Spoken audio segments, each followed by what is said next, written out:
bayrog'ing boshingda filtrar. Hurmatli ammajon, Nasriddin ibn oilasi buyrug'ingizga binoan yetib keldi. Erkan. Ammajon, qanday yaxshisiz, charchamaysiz, uydagilar yaxshimi? Kelin, mana qo'shiqchani sumkangizga solib qo'ying. Voy, buni nima qilaman, oyijon? Navoda ammangizdan qo'rqib tirpilib orqaga ketib qolsa, shu bilan tortib olasiz. Ha, yo.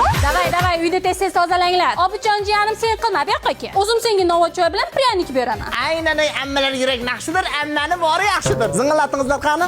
Oyijon, ammamlarga hokim kelyaptimi? Nima qilib gilamlarigacha qo'qtiryapti? Bilmadim, dadasi opang. Necha marta aytganman, opayz yurma deb qo'rqqandan yana oyog'im ishlamay qoldi. Bratishka ko'zingga nima qildi? Ana shikaf kirib oldim. Xotini urdi. Uyda hamma sher chaynik bela otadi. Mana endi biz quyonchada ammaga bir-birini sotadi. O'zi birinchi boshladi, ichib kelib sizniki bigibot xotin kerak emas. 18 yosh onasi o'pmaganiga uylanib olaman dedi. Kechada opajon boshqaga tarilmaydi. Oilasinglarga hali o'yinchoq bo'ldimi? Uporli o'zi. Sen 80 marta ajmaniya qilasan, sen 50 marta o'tirib turasan. Raz, dva. Qizimda tuzum bor edi-ya. Ha, kelin.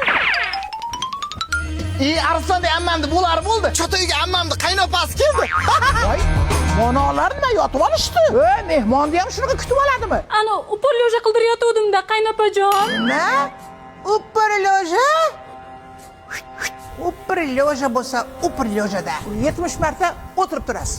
Davay. O, qaynopa qaynona kelinni talaykan, hammasini jonini amma olaykan. Xotinim kelyapti.